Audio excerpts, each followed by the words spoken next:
Hello, what are the dangers of self-development? Kind of a scary title there, not clickbaity really at all, right? So, self-development is not inherently bad. In fact, I've talked about it since the very beginning of my content journey.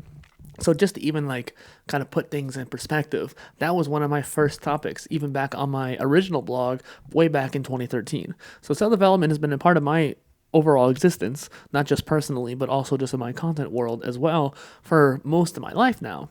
So it's interesting to think about me making a video about the negative aspects of self development. So self dev is interesting because it is different than self education and self improvement. And that's why I talk about this on my blog and I called it the self eduvement. It was a combination of all three. You have self education as the foundation, self improvement as the continuous process, and then you had self development as the exponential factor.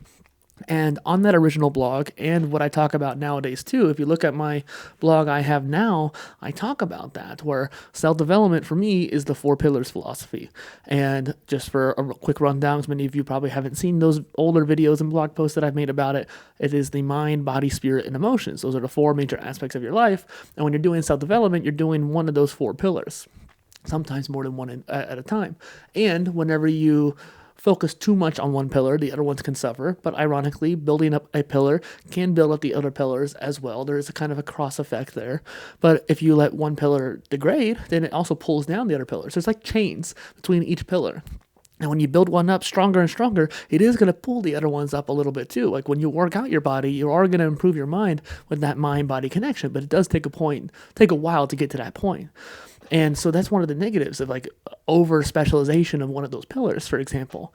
Another negative is the idea of like the dilettante. So the mind pillar, for example, if you spend so much time learning and learning and learning, pursuing that self-education foundation, and you don't do anything with it, you become that dilettante. And I know a lot of polymathic people that might be watching this channel have that sort of effect where they spend too much time learning and not enough time doing. And there is this aspect behind the mindset of a content creator, for example, where I might do too much of one thing, and especially if I spread myself too thin and I'm trying to do too much. And that mindset of trying to do more and more comes from my self-development background. So that could be another negative. Now, the dangers of self-development are more so in the sense of like, okay, what does the world do with that? The world is not really, it's not very conducive to the person who's trying to pursue self-development. And in fact, a lot of the society actually kind of fights you on it. Now, in this case, I am referring to all three: improvement, development, or education.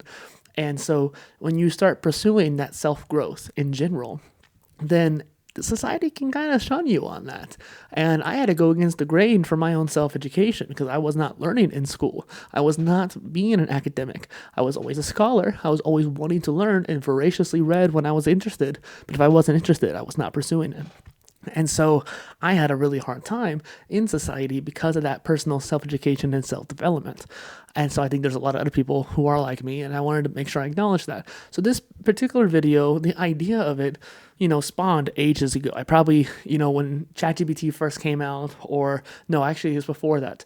It was HubSpot had an idea generator, and I put in my self-development and world unity and polymathy niches, and it came out with different ideas, and all it was taking keywords and putting it in different places. But this particular post was one of the ones that stood out. So it was supposed to be like a 365-day ideas. And over the years, I took out 100, took out 100, took out 50, and only about like 140, 150 of them stuck around. And over the last 4 years, I've been slowly going through those ideas. And this one in particular, when I first saw it, and over the last couple of years, when I thought about doing it, I thought about writing down 3 or 5 like actual dangers per se. But I think really what matters more right now to you is actually just being aware that there is a danger to self-development, and really pursuing too much development, pursuing too much of that self-growth can actually hinder your ability to progress. So one thing I like to talk about, and I think that this holistic video is pulling in many different aspects to the content that I've made on this channel, right? I've talked about many different topics: Ikigai, 4 pillars, self-development, self-education, polymathy, knowledge management. All of that comes together in this video. And one of the things that I really tried to pursue was this output, trying to create more content. I even created a whole separate channel about content creation. And the reason being is that I spent too much time learning. I made my do-it-yourself degree. I spent too much time on that education and development phase that I actually didn't do enough to document that journey or even like show the world that I was doing it. And so without that proof, I couldn't really say like, hey, I have this degree that I created. I still use that excuse a lot of the time because I did do it. I don't have the proof of it because I didn't do enough content, right? And that brings me to my point where there's input and output. And I actually have my PIOS system kind of around that same philosophy where you have input and output in each of the layers.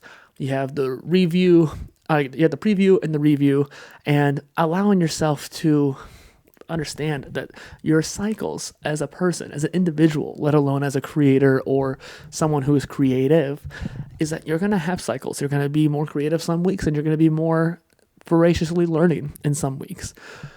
Knowing what cycle you're in is very important. It's not easy and it does take a lot of self-awareness, and you're not going to know necessarily until you're already in it. It's kind of like you don't know you're in quicksand until you're knee deep in quicksand. And that's the analogy I kind of like to think about it, is where every week or every 2 weeks, you kind of shift in those phases. I mean, this is me projecting, maybe this is my experience, but I think that by speaking my experience, it might help you understand your own situation. So in my experience, I find that sometimes I'm more of an input, wanting to learn, wanting to take in information, and at other times I'm wanting to create. And the lesson from that is you got to do both. You still got to do both no matter what. But understanding that there are ways of doing it more effectively without burning out. Because if you try to learn when you're more in a creative state, it's going to be more in mental effort, leading more towards burnout. If you try to create when you're in a more alert, did I already say that? I don't know. If you try to create in a learning state or learn in a creative state, they're going to compete with that energy that you naturally have. So you want to try to follow that flow rather than trying to compete against it, fight against it. And so the idea of when you are learning, taking that knowledge that you learned and actually writing it down, turning it into a post is very helpful, not only to the people following you, but also to yourself to help concrete that information that you have learned. So there was actually a mega post I made years ago when the metaverse stuff and blockchain and Web 3.0 was all the rage. And so I got really interested in it, took in a lot of information, and I put it into a blog post. I just regurgitated it back out and shared all the links.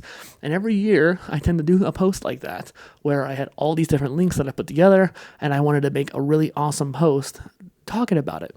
Right now, I haven't actually touched it in a minute, but one of the PolyPro posts that I wanted to make was actually about de-Googling my life and how do you go about doing that. There's a lot of information when it comes to changing the operating system on your phone or trying to go for Linux instead of Windows, and just a lot of aspects behind. Even when you have a de-Googled Android phone, you still technically have to have some Google apps. So how do you balance that? And then on top of that too, I'm getting too nerdy on a different topic here, but my point is, all that stuff I was super interested in about de-Googling or Linux or alternative open source software, I try to take that information when I was so curious about it, learning about it, and just naturally spending my time learning about it and put it into a post. That is the point I wanted to make there. And then alternatively, there are times where I'm taking too much focus on trying to create for the sake of creating because I told myself I'm going to be creating when I'm not learning enough. And so my brain power can only handle maybe 1 or 2 posts in that week, but I'm trying to do 5 to 7. However, a way to supplement that is to, within those days, take in some information and pursue that learning, even if it dips into your productivity time, because you're going to have a little bit more of a refueling situation that allow you to be more creative after you've done that refueling of input.